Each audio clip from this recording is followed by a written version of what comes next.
Bonjour, c'est Azur, c'est l'actualité du jeu vidéo du lundi 31 juillet 2023, le mois d'août se rapproche et la rentrée aussi, mais avant on va faire un petit tour du côté des rumeurs, des grosses rumeurs, et la sensation du week-end c'est Oblivion, il y aurait un remake qui serait en préparation, c'est un ancien employé du studio Virtuos qui a été viré, et pour se venger, il aurait, je dis bien il aurait, hein, c'est au conditionnel, on sait pas, c'est pas encore confirmé par les intéressés, surtout par Bethesda, hein, il aurait eu connaissance et travailler en tout cas sur un remake d'Oblivion, le 4e épisode d'Elder Scrolls, qui serait sur les rails actuellement, prévu pour débarquer fin 2024, sûrement courant 2025.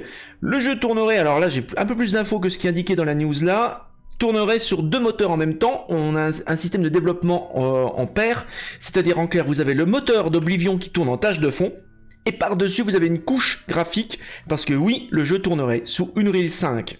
Un petit peu comme certains modèles, vous savez, certains jeux, remakes de jeux 2D, comme Alex Kidd par exemple, vous avez l'ancien moteur qui tourne et le nouveau moteur par-dessus. Là, c'est exactement la même chose.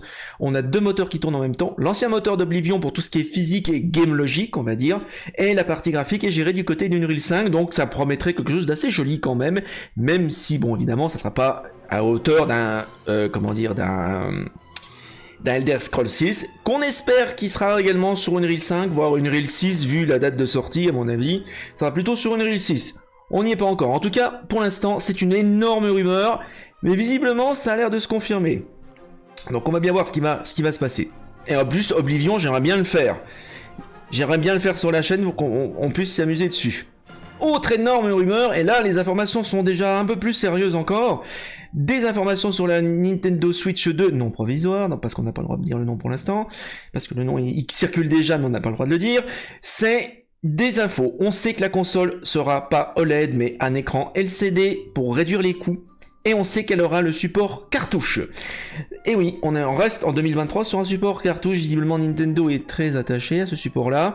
Si on se fie aux sources de VGC, et on aurait une date de sortie sans grosse surprise, second semestre 2024, ça veut dire pour les fêtes, hein, pour l'automne 2024, ça veut dire qu'on aurait d'ici la fin de l'année sûrement des annonces qui vont être faites, et les kits de développement, je vous avais dit, hein, ils sont déjà en circulation.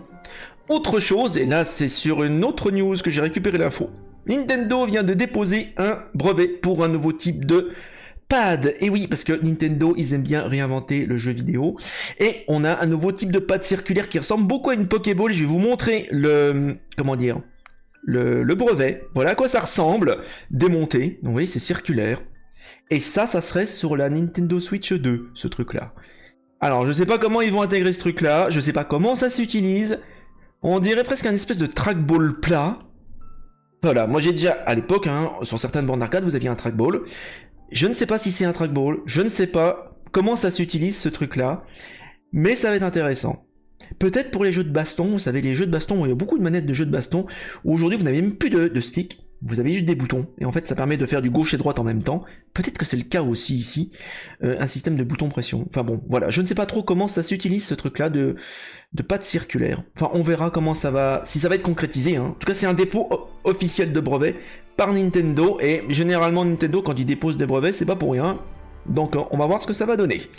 Bon bah voilà, c'est tout pour les news du jour. Nous on se retrouve mercredi pour la suite des actualités du jeu vidéo dès 18h. Bah c'est une bonne soirée, à la prochaine. Bon.